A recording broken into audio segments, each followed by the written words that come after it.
Shalom, shalom, boa tarde. Hoje nós estamos no dia 9 de novembro do ano 2021.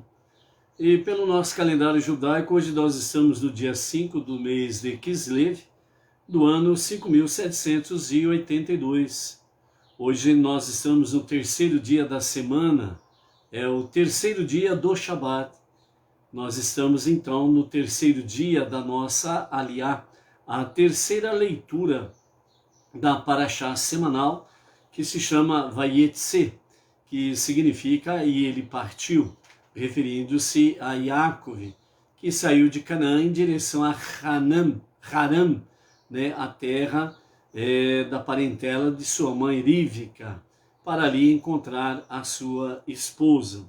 Hoje nós estamos no 64º dia do ano 5782, são 64 dias, né? Os dias estão andando, nós estamos aí já 2 meses e 4 dias do novo ano, entramos no terceiro mês, que é o mês de Kislev, e no fim deste mês de novembro, né, no dia 28, ao pôr do sol do domingo, dia 28, nós estaríamos iniciando a nossa festividade de Hanukkah, a festividade das luzes. Hoje nós estamos encerrando o grupo de sabedoria do nosso Rebbe Menachem Mendel, o grupo que tem o título O Mundo Todo é Meu Mestre, um aprendizado daquilo que está no mundo e como que nós podemos tirar realmente lições para a nossa prática espiritual, religiosa, né, em obediência aos mandamentos de Hashem.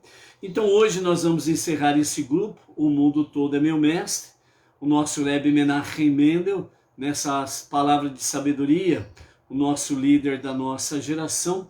Então ele encerra esse grupo com a seguinte aprendizado, O corpo não é algo para ser abominado ou rejeitado. Ao contrário, ele serve de óculos escuros para a nossa alma.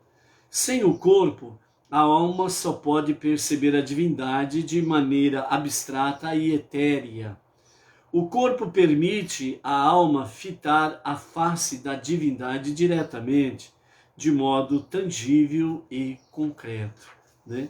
Então, por isso, nós temos aí nessa palavra de sabedoria essa questão que a nossa vida aqui, o nosso corpo, aquele pá que nós temos, que reveste a nossa alma, essa casca que reveste a nossa alma, ela é para entendermos, né, como um óculos escuro diante da luz infinita de Hashem, né?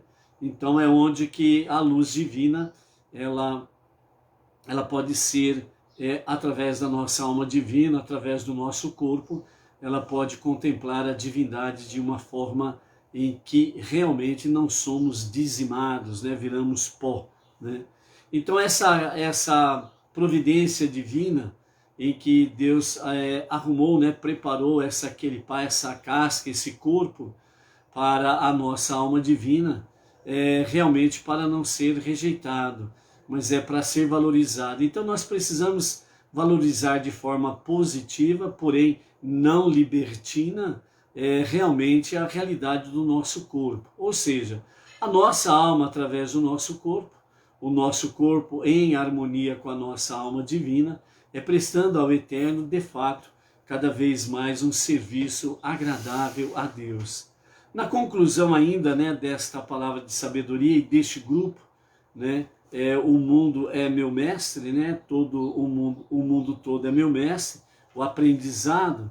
Então o nosso Rebbe, ele conclui ainda dizendo, né, é estranho compararmos o Ser Supremo, o Todo-Poderoso, a um rei. Usamos parábolas de príncipes, joias brilhantes, pássaros, cavalos, etc. Porém, o que tudo isso pode ter a ver com as questões inteiramente abstratas que supostamente representa? Então o nosso Rebbe, ele explica da seguinte forma: nós e tudo o que vemos à nossa volta não passamos de um reflexo daquilo que está no alto. Então a primeira coisa que o Rebbe nos chama a atenção é que nós e tudo o que está de fato à nossa volta é um reflexo daquilo que está no alto, ou seja, no mundo espiritual. Um rei em nosso mundo é um reflexo do conceito de realeza do alto. A doçura de uma fruta é um reflexo da doçura da sabedoria celestial. A forma do corpo humano reflete a estrutura interna do cosmo, de modo que cada membro e órgão se assemelham a uma força divina específica, né? Nesse aspecto aqui o Rebbe nos chama a atenção de que o nosso corpo humano, ele de fato é um reflexo de toda a estrutura interna do cosmos, significa universo. Então, cada membro, cada órgão que nós temos, de fato, ela tem uma semelhança com a força divina. Então, onde nós precisamos, através do estudo da Torá, o estudo com os nossos mestres, os nossos sábios, né, dentro da própria Kabbalah, que é instrução, ensinamento, para aprendermos melhor esses detalhes e com mais profundidade. Realmente essa conexão do nosso corpo, dos nossos órgãos, em conexão realmente com a força divina, né? Então, por isso, tudo em nós, ela tem uma ligação com a força divina. Por isso que o nosso Rebbe diz que nós não podemos menosprezar ou desprezar ou simplesmente ignorar o nosso corpo. Nós precisamos aprender a valorizá-lo, precisamos aprender a dar o seu devido valor e fazer a sua devida ressalva para com o nosso corpo. Então o nosso corpo ele precisa ser preservado de forma sábia, de forma inteligente, de forma de santificação, porque ela tem conexão com as forças divinas. Então, vamos dizer assim no linguajar bem chulo, né? Afinal de contas, o nosso corpo não é uma porcaria. Então, por isso nós precisamos dar valor a ele. Apesar de ser feito da areia e retornará ao pó, né? Como está escrito, mas é aquele pá, né? A casca, o corpo que Deus deu para a nossa alma. Então, ela tem relevância, ela tem importância. E nós não podemos aí fazer do nosso corpo qualquer coisa, né? Não podemos tratar o nosso corpo aí de qualquer forma, né? Com menosprezo, né? Então eu me pinto, eu me rabisco, eu me tatuo, eu, né, pinto o caneco e depois você fica aí com uma aparência aí que Deus me livre, né? Então, negativo, o nosso corpo precisa realmente ser muito bem respeitado, tratado, tanto é que os sábios falam que o nosso corpo ele tem o mesmo valor da Torá. Por isso que quando morremos, né, o nosso corpo ele deve ser sepultado na terra e deve ser sepultado com todo o respeito, com toda a reverência, certo? Assim como precisamos ter com a Torá. Então, valorize realmente esta realidade com que diz respeito ao teu corpo e todos os teus órgãos. Todas essas coisas descem de seu lugar celestial ao nosso domínio material para assumir de forma tangível, a fim de que possamos entender os conceitos divinos dos quais elas derivam. Então, tudo que está em conexão conosco, o nosso corpo e a nossa alma, ela tem conexão com as forças divinas e os conceitos divinos, né? Deus ele não criou a nossa alma, que é infinita, perfeita, né? Que é a pessoa maravilhosa que Deus criou e colocou dentro dessa casca aqui, que chama corpo, essa quelipá. Não é nesse sentido que nós precisamos simplesmente acreditar que o nosso corpo, como diz o famoso ditado popular aí fora, né? A terra há de comer um dia, no sentido depreciativo. Não é assim, certo? Então Deus não criou a nossa alma para colocar num corpo e esse corpo ser uma porcaria. Você não pode encarar dessa forma, ok?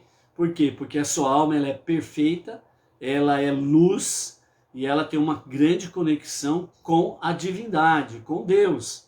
Assim como todos os membros e órgãos do nosso corpo, elas derivam da força divina, do conceito divino. Então há uma conexão em tudo isso daí.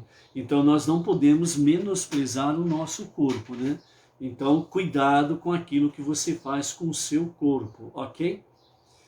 Continuando, até mesmo as invenções que só surgiram na época chamada época moderna, né?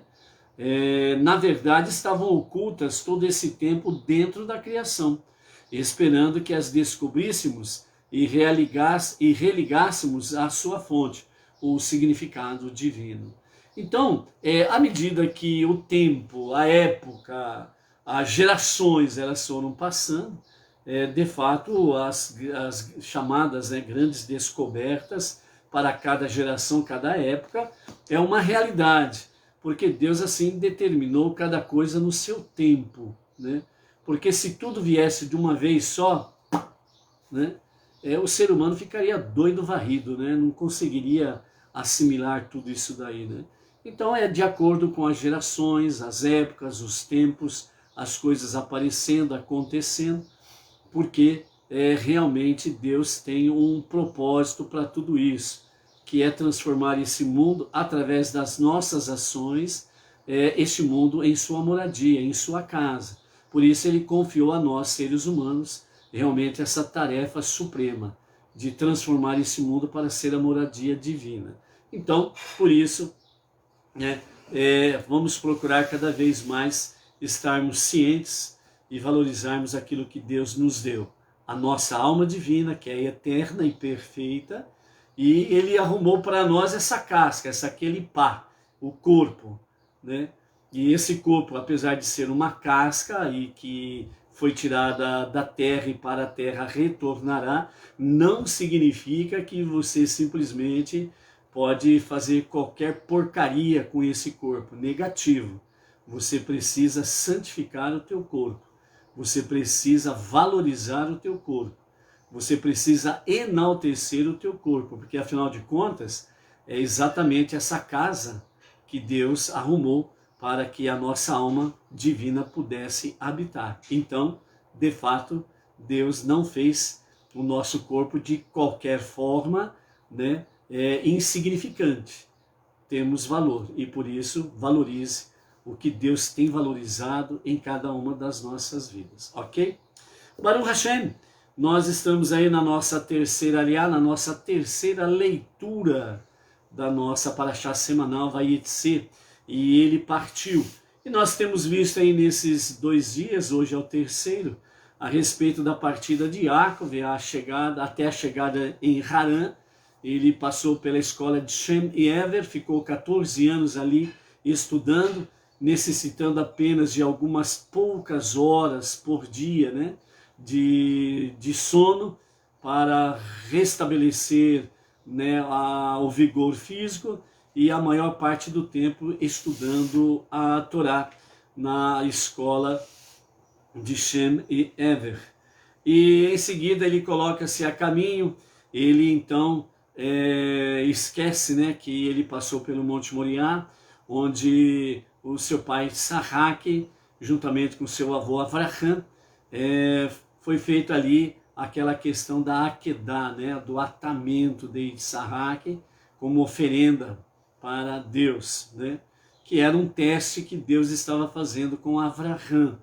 E ao mesmo tempo, Yitzhak, que não era nenhum menino bobinho, não era nenhuma criancinha inocente, né? Ele já tinha aí os seus idos 37 anos, segundo a sabedoria judaica, então ele sabia muito bem o que estava acontecendo, e como ele deu uma resposta pronta, né, para Ismael, o seu irmão por parte de pai, o qual estava se vangloriando com Yitzhak, né, dizendo que ele voluntariamente, com 13 anos, ele submeteu-se à circuncisão, suportando a dor e etc. e tal, querendo dizer que ele era mais e muito melhor do que o próprio Yitzhak, né? Então Yitzhak disse, olha, não é por isso não, porque se alguma vez, algum dia Deus pedir para que todo o meu corpo seja uma oferta para ele, eu estarei disposto a entregar o meu corpo completamente para ser santificado o nome de Deus. E quando isso aconteceu, o atamento, a Aquidah, então Yitzhak, ele realmente assim o fez. Ele disse ao seu pai Avraham, né? Ata, amarra muito bem, para que no último momento eu não venha aí querer fugir, né? Do altar, né? Então ele foi muito bem amarrado, a Akedah, foi muito bem feito o seu atamento e não tinha como ele se defender, ficou completamente à mercê do cutelo de Avraham. E então Deus viu realmente tanto a atitude de Avraham, que foi o 10º e último teste, e assim Avraham passou por todos os testes, aprovado, e esse foi o último, e vamos dizer assim, o mais difícil, o mais terrível de todos, né? E mesmo assim ele permaneceu fiel a Deus e passou no teste. E ao mesmo tempo Yitzhak também, ele acabou passando no teste, porque ele foi uma oferenda voluntária, né? Por isso os nossos sábios, eles enaltecem muito a ação dos Benei Noach, os não-judeus, de prestar, né, ao Eterno, a Hashem, um serviço voluntário do coração transbordante em amor. Isso é muito enaltecido diante de Deus.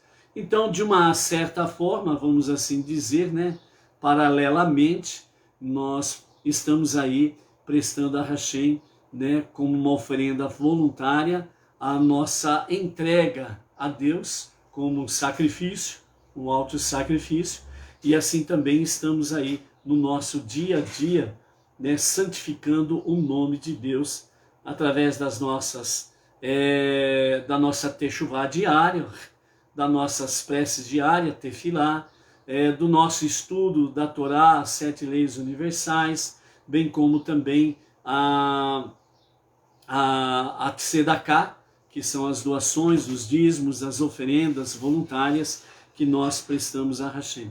Então, dessa forma aí, nós vamos vendo aí que vem Yitzhak nessa jornada, nasce seus 2 filhos, Esav e Yaakov, e nessa jornada aí, né, Yaakov se mostra cada vez mais aquele que de fato merece ser o responsável como primogênito sobre toda a questão divina, sacerdotal da família.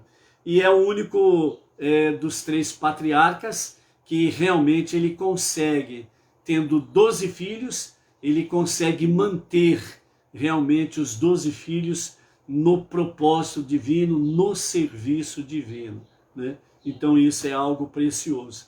E naquele momento em que ele retorna então a Moriá para fazer as suas preces, então a noite chega rapidamente, ele pernoita, pega 12 pedras e coloca em torno do seu corpo. Essas 12 pedras já representam profeticamente os 12 filhos que ele teria, e automaticamente as 12 tribos de Israel. Enquanto ele começa a dormir, ele pega uma pedra, coloca sobre a sua cabeça para ser o seu travesseiro.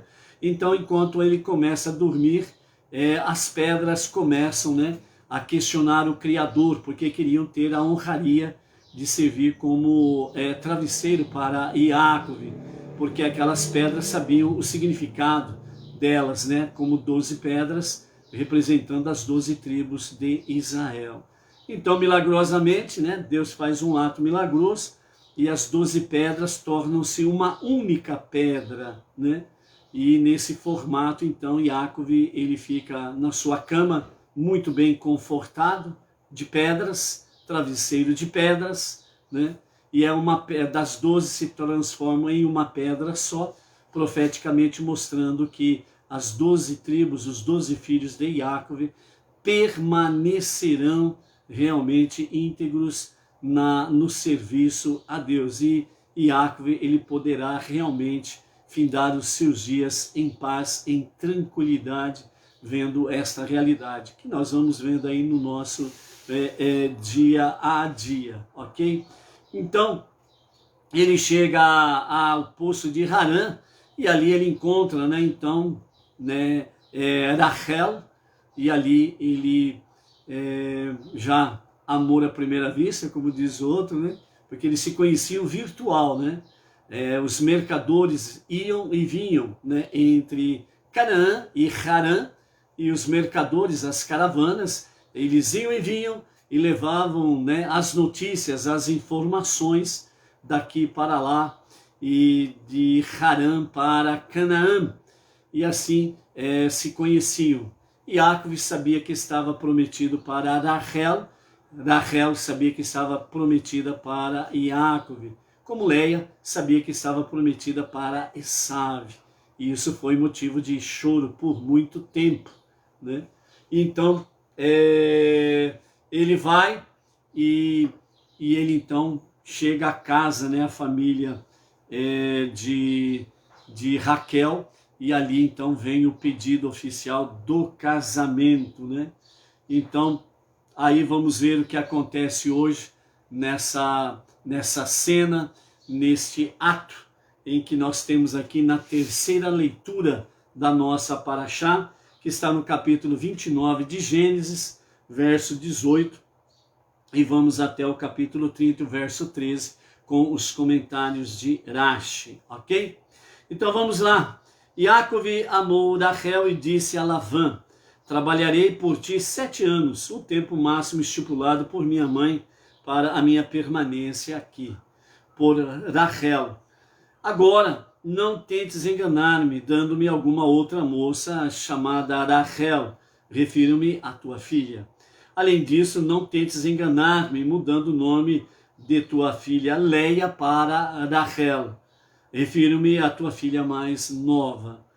Não obstante, apesar de ter tomado essas precauções para não ser logrado Iacov, Iacov sabia que Lavã ainda tentaria enganá-lo, de modo que ele deu a Rachel sinais secretos pelos quais seria capaz de distingui-la, né, da sua irmã gêmea, mesmo no escuro, né?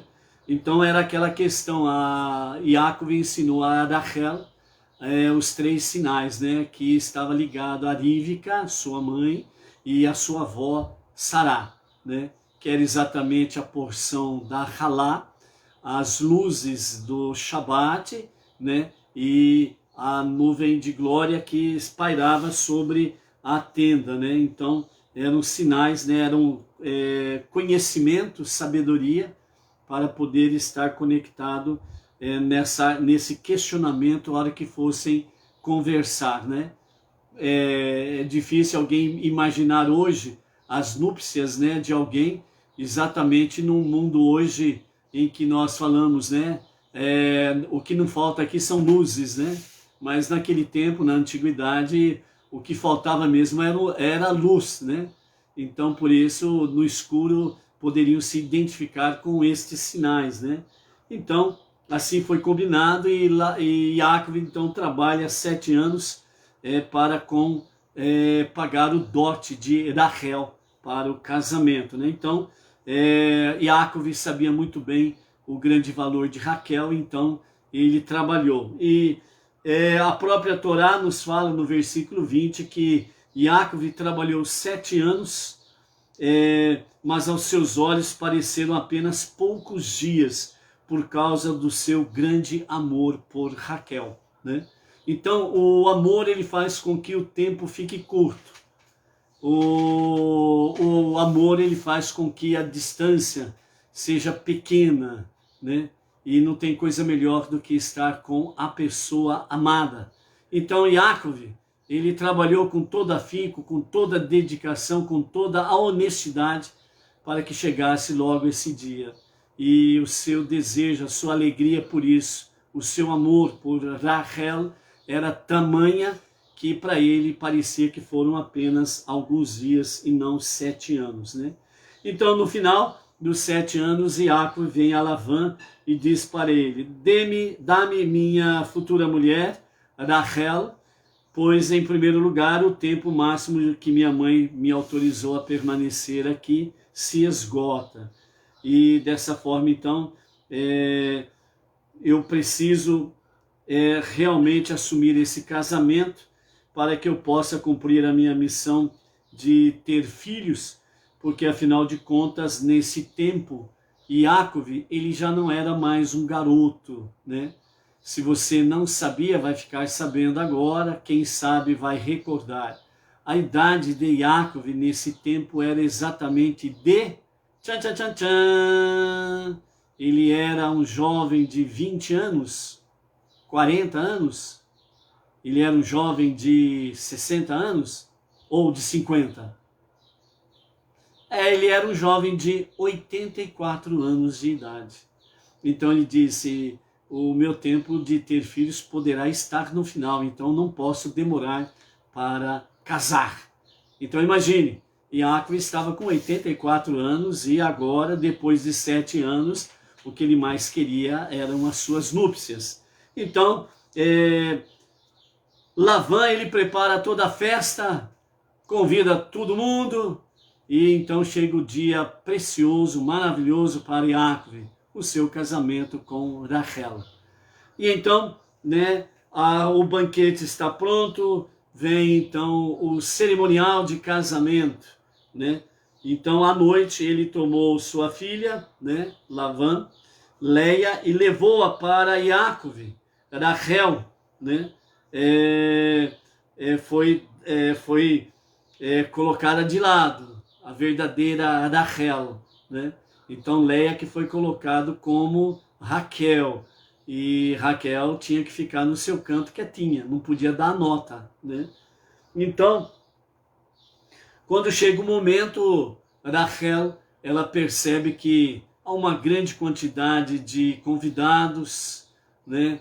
Yaakov está ali, o seu amado, e ela olha e vê que a sua irmã mais velha poderia passar por um grande vexame, por uma grande vergonha, e isso seria um grande trauma para Leia.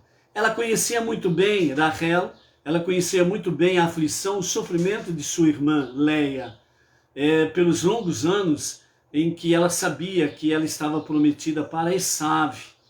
E as notícias que chegavam a todo instante, quando chegavam as caravanas, e aí, como está Esav?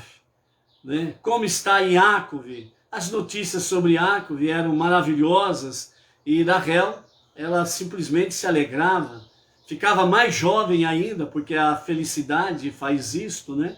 Como diz Provérbios, né? A alegria do coração, ela formoseia o semblante, né? Então, é aquele detalhe, você olha para uma pessoa, ela é tão irradiante, né? A sua alma, ela é tão brilhante, que a sua face, ela resplandece, né? E a aura da pessoa, ela é uma aura agradável, né? A pessoa, ela é bonita, não porque ela ou fisicamente, né?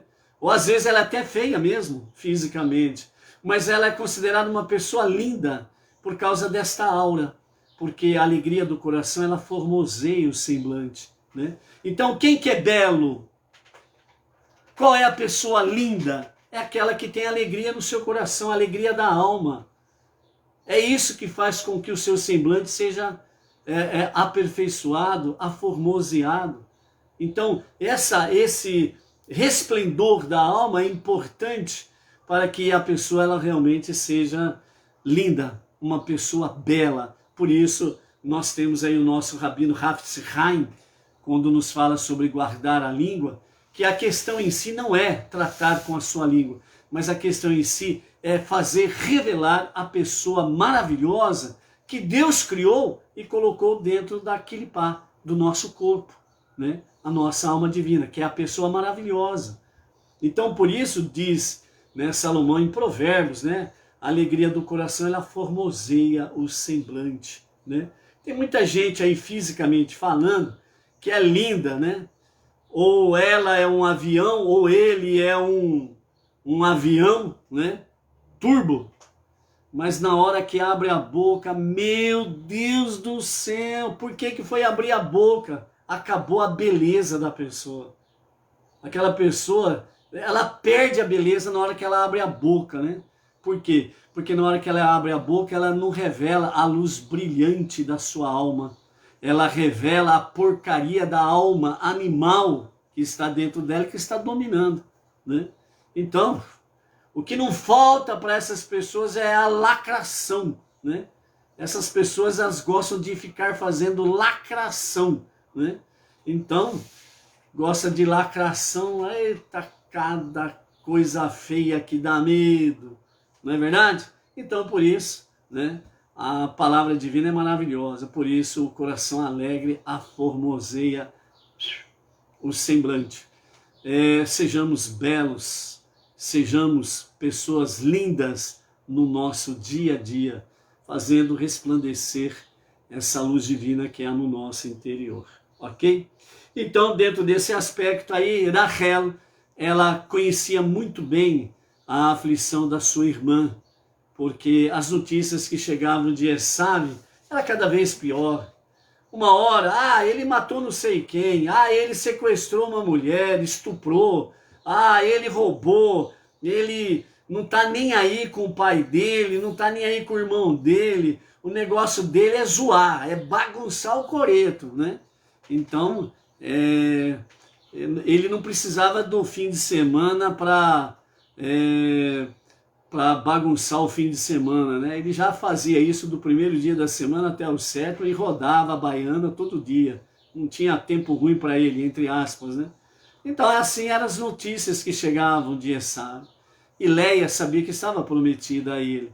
Então ela chorava dia e noite e ela suplicava a Deus que não permitisse que ela casasse com um perverso, mas que ela casasse com um tzadik, né?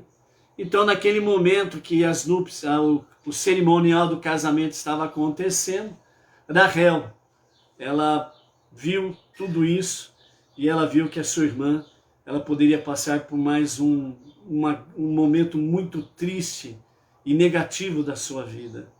Então, Rachel, movida de intensa bondade, generosidade, ela revela os segredos para sua irmã Leia, para que quando eles entrassem no quarto das núpcias, ali, né, o que faltava era exatamente luz, e elas eram gêmeas, segundo os nossos mestres, elas eram gêmeas idênticas, até a voz delas era muito semelhante, né? E então ela revela os segredos para Rachel, Rachel revela os seus segredos para Leia, para que ela não passasse por vexame. E essa generosidade marca realmente quem é Rachel. E depois, mais aqui na frente, nós vamos ver a retribuição que Leia faz também, com uma grande e imensa generosidade. Eram duas irmãs, mas duas irmãs que se amavam muito, se respeitavam muito. Isso daí mostra também a questão da integridade entre os irmãos, né? A família, os irmãos, né, precisam aprender essa harmonia, essa generosidade, essa bondade entre os irmãos, né? Então os irmãos é para se unirem, é para viver em união, é para viver em harmonia e não viver em guerra, em briga, em inimizades. E Rachel e Leia mostram para nós realmente o exemplo, como que os irmãos devem se comportar e como devem viver, se respeitar e amar um ao outro como verdadeiros irmãos, né? Então isso é muito bom para uma família, quando os pais vivem e mostram na prática o amor, a harmonia, a amizade. Assim os filhos crescem nesse ambiente e os filhos também vão criando entre si, os irmãos, essa mesma atmosfera, né, de generosidade, bondade, amor, fidelidade, harmonia, e é exatamente esse padrão que Deus ele tem estabelecido desde o princípio para as famílias. Bem-aventurada e abençoada são as famílias que buscam no seu dia a dia realmente essa vivência.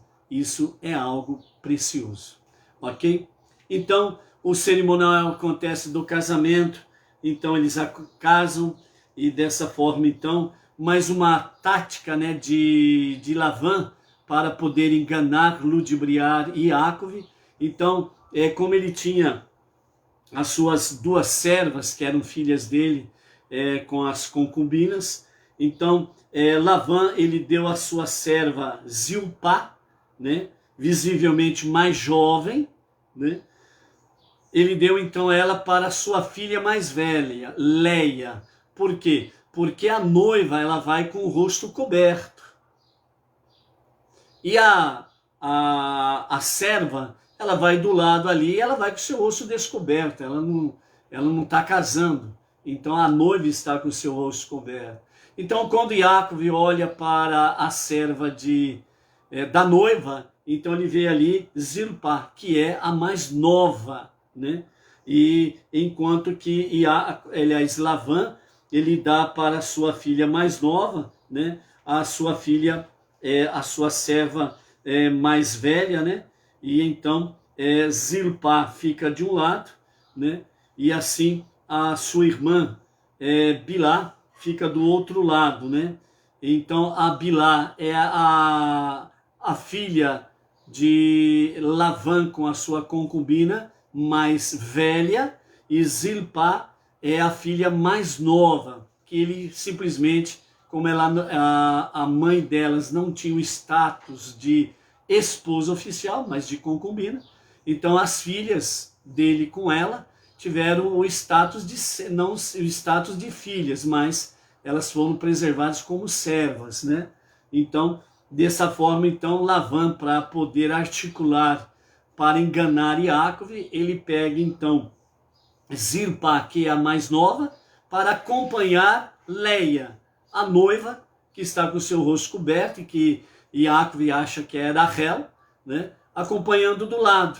Então Jacob, quando olha para Zilpá e vê que é a serva mais nova, ele conclui que a noiva que está debaixo daquele véu é Rachel. E ele olha do lado e vê lá exatamente a sua irmã, a sua cunhada, supostamente, né, com seu rosto coberto também, porque é a irmã da noiva, né, e do lado dela está Bilá, que é a serva mais velha. Então ele automaticamente conclui que aquela moça que está sendo acompanhada de Bilá é então a sua cunhada Leia. Então ele vai tranquilo, certo? Sossegadão para o casamento. Acontece o casamento, vai então para as suas núpcias, né? E ali durante a noite, antes de efetivamente, né, concluir o casamento, que seria a relação íntima entre o casal, antes disso daí vem a questão dos segredos. E então Leia revela, né, tranquilamente os segredos, responde corretamente. Então Jacob tem a certeza que é Rachel, né? E ali no escurinho, que não é do cinema, mas é do quarto de núpcias, né? Então ali consome-se, né, o casamento, literalmente falando. E na manhã seguinte, a claridade do dia, pum! E aí Jacob tem a descoberta, não é Rachel, é Leia. Mas agora não tem como voltar atrás, né? Por quê? Porque o casamento foi consumado, né? Então, dessa forma aí, né, Jacob fala, né, para Lavã, né, o que fizeste não foi por Rachel que trabalhei para ti, porque me enganaste? E Lavã simplesmente responde para Jacob, o costume da nossa terra aqui é que a filha mais velha, que a filha mais nova não case primeiro do que a filha mais velha. Esse é o nosso costume, acabou. E é isso daí mesmo. Você quer Rachel? Eu não te dou, não vou negar. Agora você já casou com a mais velha. Rachel está livre para você. Espere concluir uma semana das suas núpcias e depois de uma semana, Rachel lhe será entregue como esposa. E você trabalhará mais 7 anos para pagar o dote. Entendeu? Então Lavã deu esse golpe em Jacob, né? Jacob achava que era muito esperto, mas ele viu que não era, né? Então essa é uma questão muito interessante, ok? Então por isso, né, Lavã responde dessa forma, e então completa-se a semana e o casamento de Jacob e Rachel se conclui, e então Jacob vai então para mais 7 anos realmente do seu trabalho para pagar o novo dote, né? Então, no versículo 28, nós temos aí o comentário de Irache dizendo, né? Iacove, como seu pai e seu avô antes dele, comprometera-se voluntariamente a observar todos os mandamentos da Torá. Embora a Torá proíba explicitamente que o homem não case com duas irmãs, né? Depois lá na frente tem a outorga da Torá, e lá na frente, oficialmente, a Torá revelada, outorgada ao povo israelita, aí vem explicitamente, né, a proibição que o homem não pode casar com duas irmãs, ok? Então isso acontece mais lá na frente. Mas aqui já viviam, de certa forma, os mandamentos da Torá.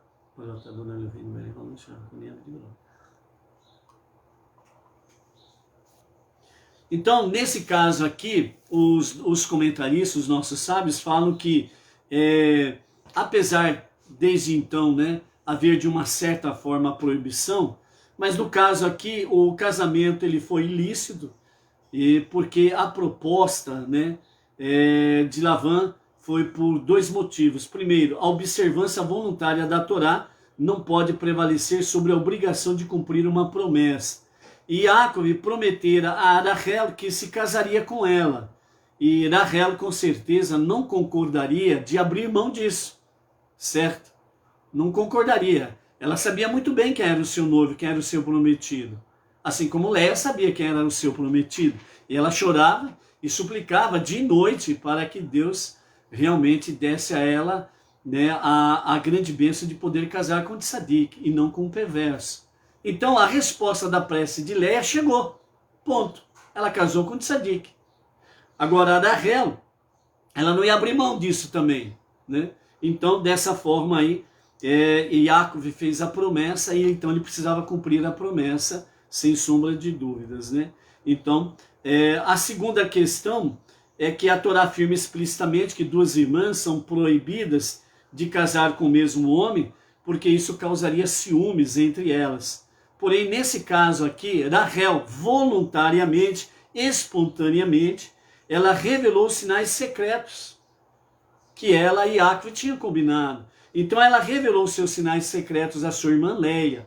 Dessa forma, ela demonstrou que não nutria nenhum ciúmes com referência a sua irmã casar-se com Iacove, né? Então Iacove, portanto, aqueceu a proposta de Lavã e completou a semana de celebração das núpcias com Léia, né? E então Lavã lhe deu sua filha Rachel como esposa. Lavã deu sua filha mais velha Bilá, a sua filha mais nova Rachel, como serva, né? Então Bilá, a sua filha, né, com a sua concubina mais nova, ele deu então para Bilá, a sua filha mais velha, deu para a sua filha mais nova, né, no casamento oficial, que é Rachel. Então a serva mais nova foi para Léia e a serva mais velha foi para Rachel. Então Bilá, a mais velha, foi para Rachel e Zilpá, a mais nova, foi para Léia.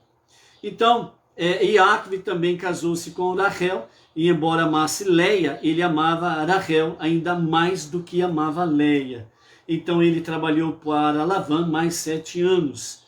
Ele trabalhou para Lavã durante um segundo período de 7 anos, ou seja, só aqui já são 14 anos que ele fica ali nas terras de Lavã, né?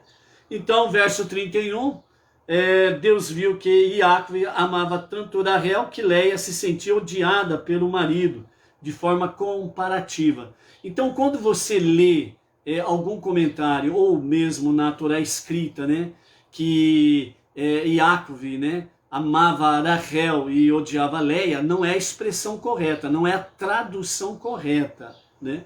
Então é de forma comparativa que os nossos sábios falam, que o amor de Iacove por Rachel era tão grande, tão enorme, mas não que ele não amava Léia, ele amava Léia, só que ele amava muito mais Rachel, certo? Então ele não odiava Léia em hipótese nenhuma. Iacove, ele era e é um tzadik, E um tzadik não tem lugar no seu coração para ódio. Então, por isso, fala que é de uma forma comparativa, né? Nesse sentido. Mas Yaakov, ele amava Leia, mas ele amava muito mais Rachel. Então, nesse sentido aí, ok? Opa! O pedestal está andando aqui, criou vida. Então, dessa forma, Deus viu que Yaakov amava tanto Rachel que Leia se sentia odiada pelo marido comparativamente. Deus, portanto, recompensou Leia, que como sua gêmea idêntica, Rachel, era estéril por natureza e milagrosamente abriu seu ventre. Quer dizer, as duas irmãs eram gêmeas idênticas, que inclusive as duas eram estéreis, né? Então, nesse sentido aí, tanto Raquel como Leia eram estéril. E Deus, vendo realmente a angústia, né, de Leia, ele então milagrosamente abre a madre de Leia, e Leia fica grávida, né? E Leia fica grávida não é por obra de... Ela fica grávida porque ela coabita com o seu marido. O seu marido, Yaakov, coabitava com ela, certo? E eles tinham a relação de marido e esposa normalmente, ok? Então, nesse sentido, Deus abre a madre de Leia e elas engravida, né? E Rachel, por sua vez, continua estéril. Então, Leia concebeu e deu à luz um filho. Leia sabia que Ismael e Esav, os filhos primogênitos de Abraão e Isaac, haviam se mostrado perversos. Então ela pensou, será que isso é uma regra para os patriarcas? Será que isso é uma regra para estes homens? Então, a princípio, ela teve um certo temor nesse sentido. Mas aí Deus deu a ela uma visão profética e que o seu filho recém-nascido não só seria íntegro, como também se comportaria de forma extraordinariamente íntegra. Então, portanto, nesse sentido, ela chamou o seu primogênito de Reuven, dizendo, vede, que no hebraico é Reu, a diferença entre Ben, meu primogênito, e Esav, o primogênito de meu sogro Isaac. Esav não valorizava o fato de ser primogênito. Ele vendeu de bom grado o seu direito de primogenitura a Yaakov. Reuven, porém, valorizará seu direito de primogenitura. No entanto, não se queixará quando vir profeticamente que Deus, a certa altura, transferirá seu direito de primogenitura para seu irmão menor, Yosef, e ele não receberá nenhuma compensação. Na verdade, ele até tentará salvar Yosef quando sua vida estiver sob ameaça. Vamos ver lá na frente, lá no capítulo 37, mais ou menos. Portanto, né, Leia disse, Deus viu que era minha humilhação, pois agora, pelo mérito das qualidades excepcionais de meu filho, meu marido me amará, tanto quanto ama minha irmã. Uma irmã gêmea nasceu com Reuven, né? Então nasceu um casal de gêmeos aí, né? Reuven e uma irmã gêmea. Verso 33, ela concebeu novamente e deu à luz um filho. Porque ela disse, Deus escutou chamar, que eu me sentia odiada, né? Então veja bem, aqui vem o esclarecimento dos nossos sábios. Ela se sentia como odiada, mas Yaakov a amava, né? Mas é que ela via essa diferença de amor, de dimensão de amor, que ela se sentia odiada. Então, quando vem o segundo filho, então ela diz, Deus escutou chamar, porque eu me sentia odiada, então ele me deu este também, e chamou de Shimon. Duas gêmeas nasceram com Shimon, ou seja, ela teve trigêmeos, um menino e 2 meninas.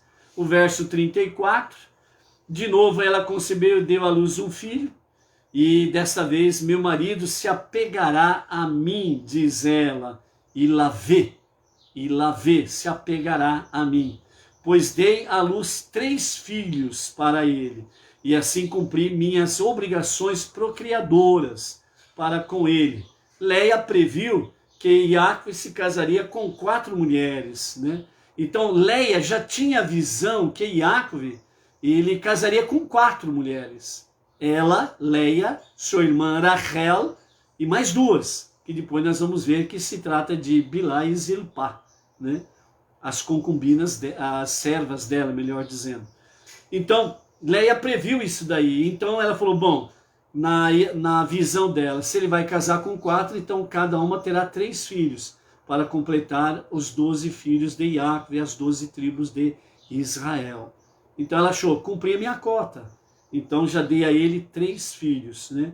Então, esse terceiro filho, Deus enviou o anjo Gabriel, para que o levasse à sua presença, e ele lhe conferiu todos os direitos do sacerdócio. Deus, portanto, chamou-o de Levi. Então o terceiro filho, o nome foi dado pelo próprio Deus, né? Então ele foi chamado de Levi. Tanto porque ele veio acompanhado, outro significado de Ilavé, né? Se apegará, de presentes, quando Gabriel o devolveu, como por causa da afirmação de Leia, de que Jacó agora se apegaria a ela. Uma irmã gêmea nasceu com Levi.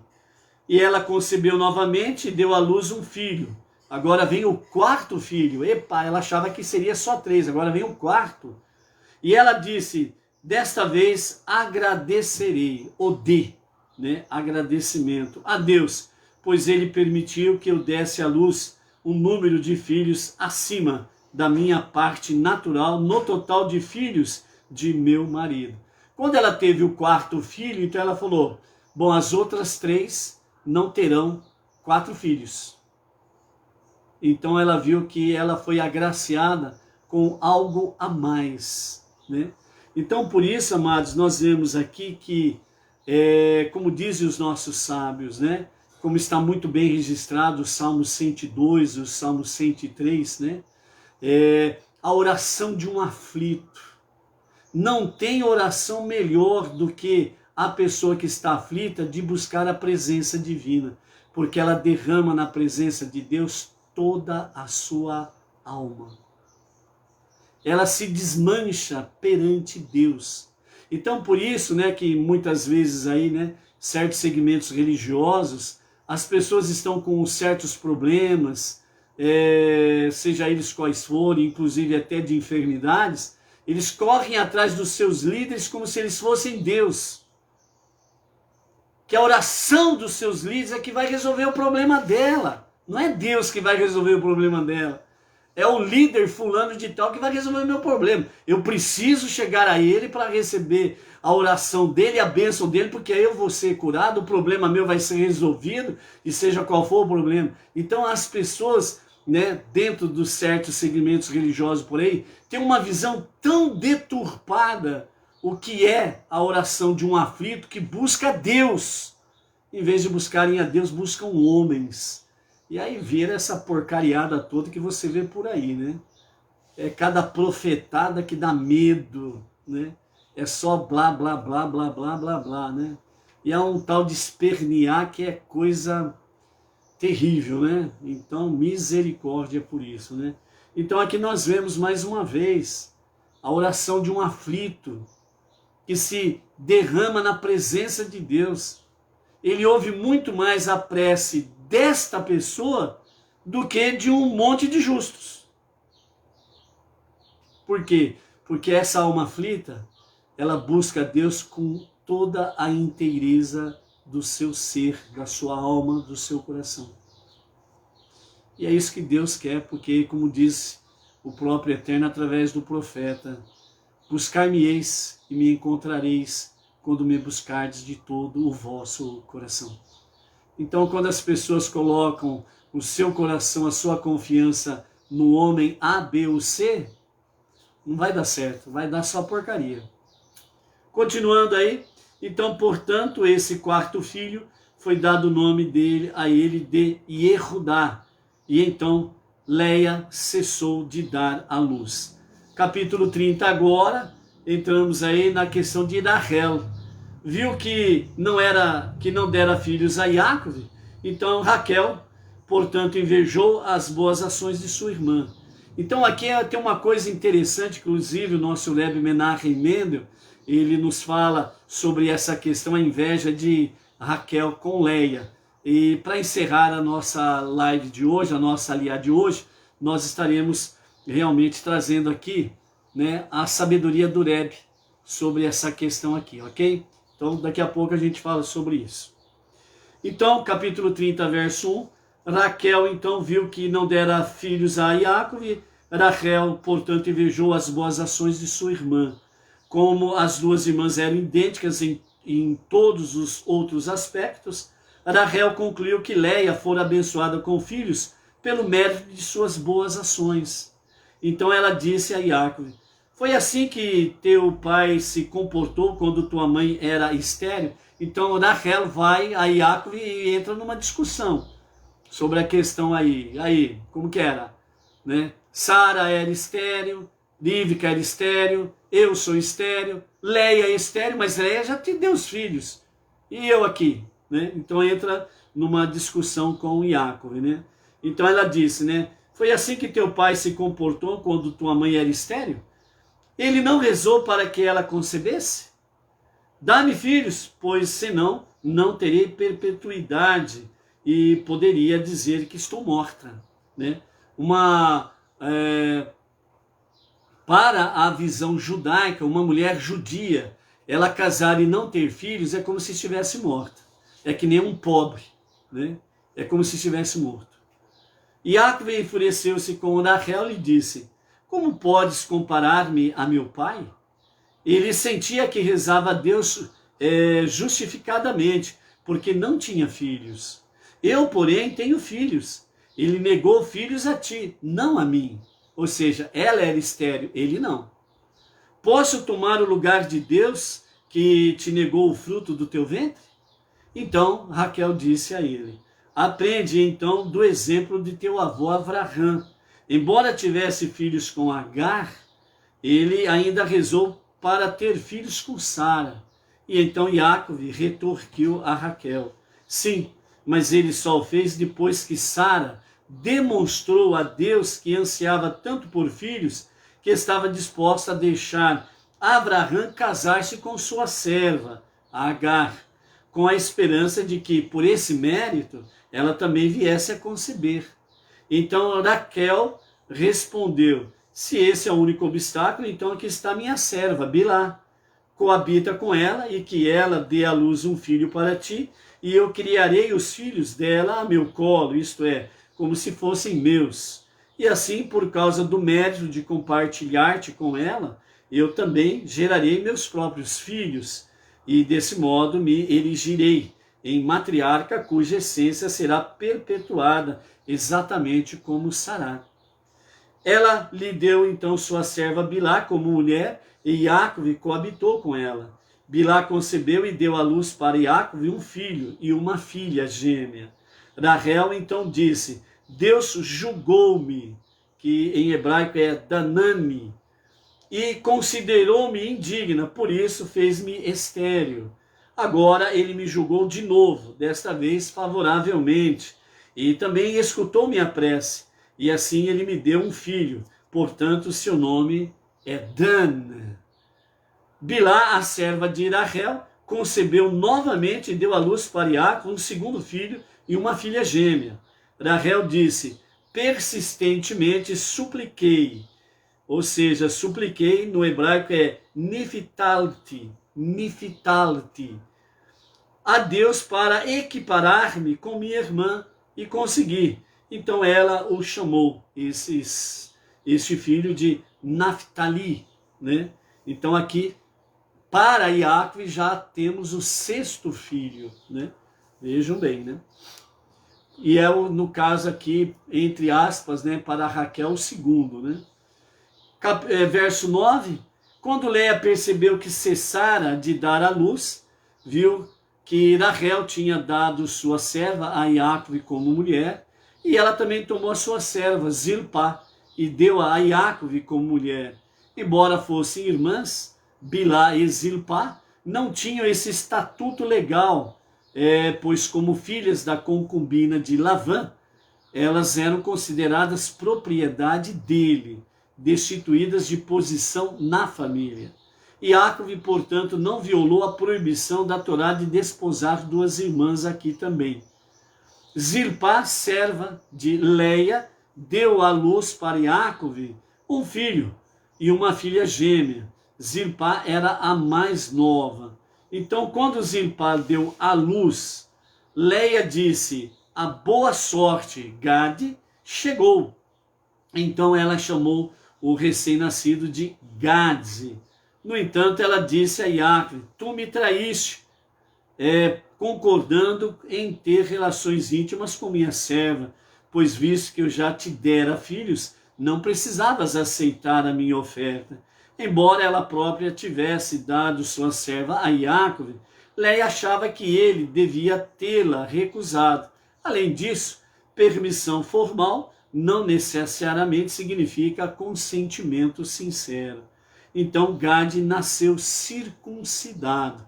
Aqui nós temos também, né, essa questão de Gade ter nascido circuncidado. Né? Este milagre aconteceu para Gade.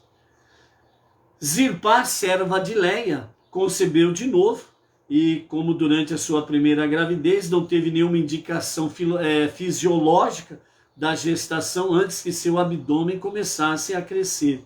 Quando ela deu à luz o segundo filho e uma filha gêmea para Iacove, Leia disse: agora que dei à luz ainda outro filho por meio da minha serva, serei louvada, pois mulheres jovens me louvarão.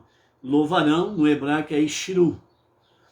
Por causa disso, então ela chamou o oitavo filho de Iacove de Asher.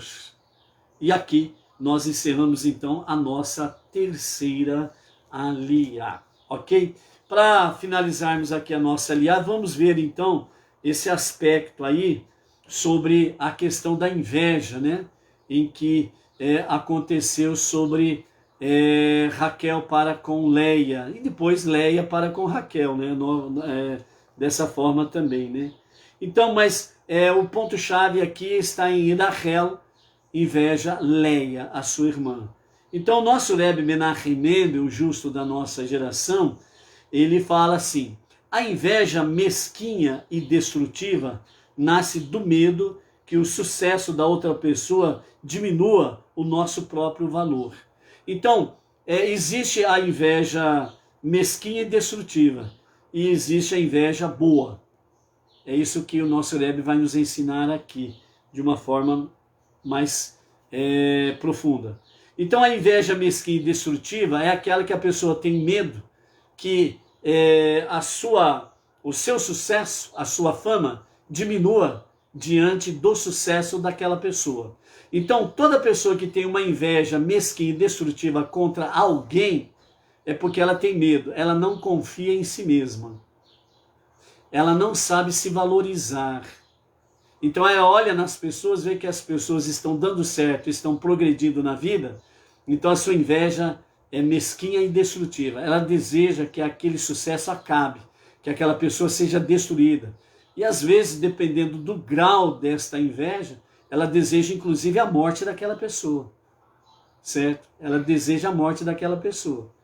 Então, tome cuidado com pessoas assim, que têm inveja mesquinha e destruidora. Quando alguém se aproxima de você para falar de alguém, né, de forma negativa, destrutiva, ela está cometendo o pecado de Lashon Hará, língua maldita, fofoca, maledicência. Se o teu ouvido não é pinico, então você simplesmente diz para aquela pessoa: para, eu não vou te ouvir. Ah, mas ela é uma pessoa muito querida, é um parente, é um amigo, é uma amiga, seja o raio que for. O teu ouvido não é pinico. O teu ouvido não foi feito para ouvir mexericos, fofoca, maledicência, lachon hará. Então você tem que tomar uma atitude. Por quê? Porque se você dá ouvidos ao fofoqueiro, você estará debaixo da mesma maldição que ela. E a coisa não é boa, não. Uma delas, todo fofoqueiro, ele é destituído da presença divina. Ele é proibido ir na presença divina. Então, se ele é proibido ir na presença divina, ele está na frente de quem? Começa por aí. Um segundo aspecto, toda pessoa fofoqueira, ela é uma pessoa autodestrutiva. Por quê? Porque ela não tem autoestima. Então ela é autodestrutiva. E se ela é autodestrutiva, ela quer destruir alguém. Então ela vai procurar um pinico. E se ela encontra um pinico, ela vai fazer as suas baboseiras. Vai fazer o que não presta. E uma pessoa fofoqueira, ela é frustrada. Ela é frustrada. E ela não quer ir para o abismo sozinho, ela quer levar mais alguém consigo. Então ela procura um ouvido pinico. Porque aí aquele ditado, bom, já que eu vou para o inferno, é o ditado popular, ok? Já que eu vou para o inferno, que eu não vou sozinho. Então ela procura arrastar alguém consigo. Então cuidado com essa questão aí, certo? Então, diariamente nós estamos tendo aí uma lição a cada dia baseado nisso, em Lashon Hará, a língua maldita, com o nosso rabino Hafetz Haim, certo? Sobre Shemirat Halashon, guardar a língua. Uma coisa que nós temos que ter consciência, amados, se nós não guardarmos a língua, não vai ser preciso somente um caixão para o corpo e outro para a língua. Você não vai precisar nem de elevador para descer ao inferno, no sentido figurado de falar, o Guerrinon. Você vai desembestado lá para baixo. Ok? Então, cuidado com inveja mesquinha e destrutiva. Está conectado com pessoas que gostam de ser fofoqueiras e fazer Lashon Hará. No caso específico aqui, diz o nosso Rebbe, Rachel atribuiu a fertilidade de Leia à sua retidão. Então, consequentemente, ela teve inveja das boas ações da sua irmã. Então essa inveja, no bom sentido, ela é construtiva. Por que ela é construtiva? Porque eu quero fazer aquilo de bom que ela faz, eu também quero fazer. Então é uma inveja, entre aspas, né, boa, porque ela te leva a fazer coisas boas, coisas justas. É esse sentido. Então, Rachel atribuiu a fertilidade de Leia à sua retidão e, consequentemente, teve inveja das boas ações de sua irmã. Esse tipo de sentimento é construtivo desde que nos estimula a nos aperfeiçoar. Então essa é a boa inveja, quando ela te estimula a você ser uma pessoa melhor. E quando você se torna uma pessoa pior, é porque a sua inveja é maligna, né? Ela é mesquinha e destrutiva. Então, de maneira semelhante, nossos sábios afirmam que a inveja entre os estudiosos da Torá, por exemplo, aumenta a sabedoria, pois incentiva mais o estudo da Torá. No nosso caso, mais as 7 leis universais. Esse sentimento pode ser uma força positiva em nossas vidas quando aprendemos a aplicá-lo corretamente. Ou seja, dessa forma, a inveja para com as pessoas que sabem mais do que nós dentro do conhecimento da Torá, das 7 leis universais, da sabedoria judaica, da palavra, isso daí tem que ser uma inveja saudável, que nos estimula a estudar mais, a nos dedicarmos mais aos estudos. Por isso os sábios falam que a tzedakah, ela é algo muito bom para com os pobres, os necessitados, as viúvas, os órfãos, né? E por aí afora vai. Mas ela é muito essencial para onde há estudo de Torá, porque nesse tesouro todos são edificados e todos são alcançados naquilo que é necessário, seja o pobre, o necessitado, a viúva, o órfão, etc. e tal, certo? Então, todos os níveis são alcançados através do que? Do estudo da Torá. Então, os centros onde há estudos de Torá, e você envia suas doações, você está participando, entre aspas, dessa boa inveja, que leva a aperfeiçoar o projeto de Deus e alcança muitas e muitas e muitas pessoas, num simples ato seu de fazer de tzedakah. Então, por isso, o nosso Rebbe Menachem Mendel, finalizando a nossa aliá de hoje, ele nos fala que esta força positiva, ela pode fazer com que nós sejamos pessoas melhores hoje do que ontem e que amanhã sejamos melhores do que hoje. Então, amados, diante de nós, como está escrito lá em Devarim, o 5º livro da Torá, diante de nós Deus colocou o caminho da vida e o caminho da morte. E Ele, como um Pai misericordioso e como um excelente Pai conselheiro, Ele diz: escolha, pois, a vida, para que viva bem tu e a tua família. Você não quer o melhor para você? Você não quer o melhor para a sua família? Esse é o princípio.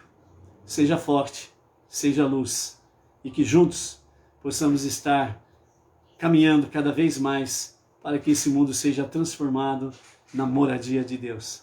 Até amanhã. Shalom, shalom.